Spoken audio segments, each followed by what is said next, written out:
Hi, guys, and welcome back to Something for the Soul. This episode is called Fear Not.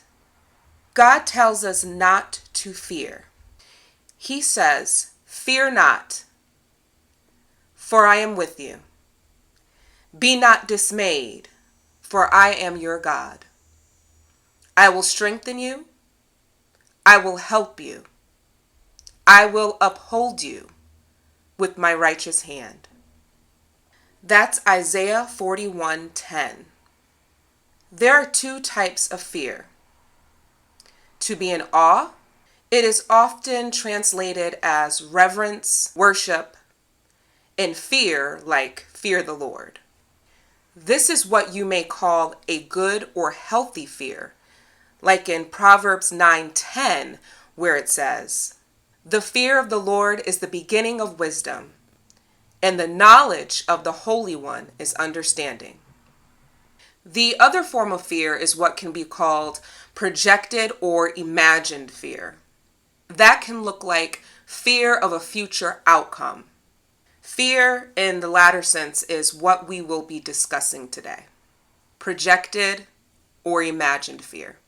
Now, this type of fear can be paralyzing. It's real. Yet when we take our fear to God's presence, God helps us take our next step of faith, even in the midst of our fear. Fear can seem powerful, but God is more powerful. Telling someone to not be afraid is definitely easier said than done. When someone tells you, "You need to stop being afraid," what are you afraid of? "You need to put your big girl panties on." It can be so frustrating. It's like you want to yell out, "You don't get it!" And some don't. They may not understand your level of fear, or your specific kind of fear, or even what caused those fears.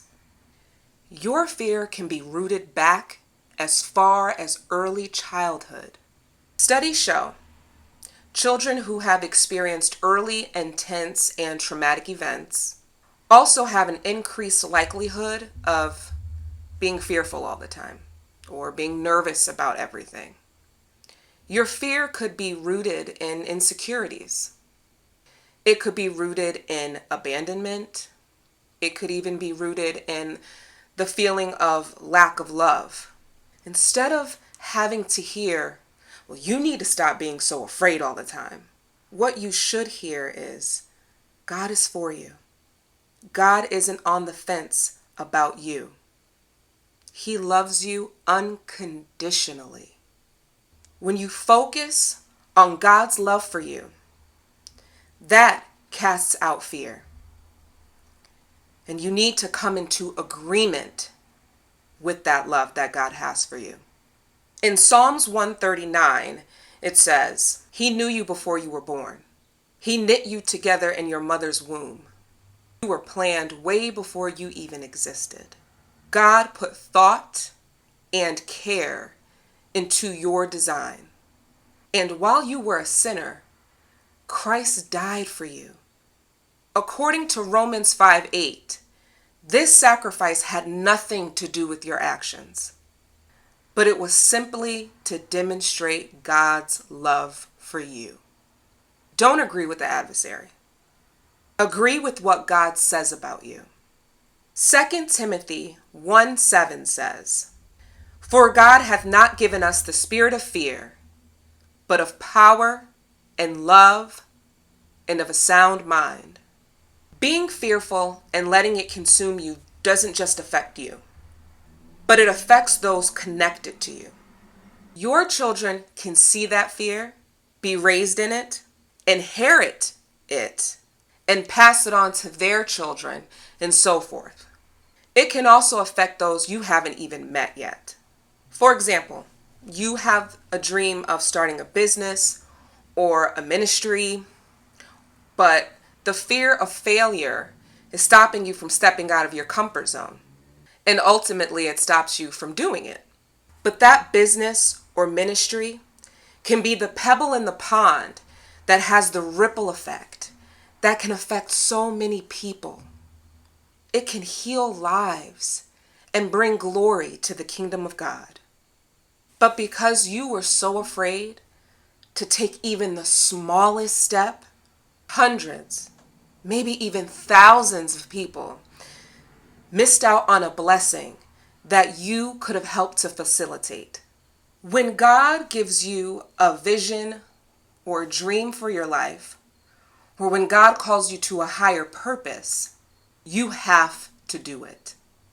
Even if you feel like you aren't as educated or as articulate like Moses felt, or if you feel like you aren't man or woman enough for the job like Gideon did, you won't be able to shake it loose.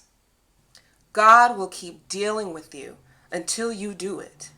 So then we may start trying to bargain with God. We'll say things like, okay, well, I'll start doing it once I'm over the fear of doing it. Or we may even ask God to take the fear away. But God doesn't want to just take the fear away in order for you to get something done.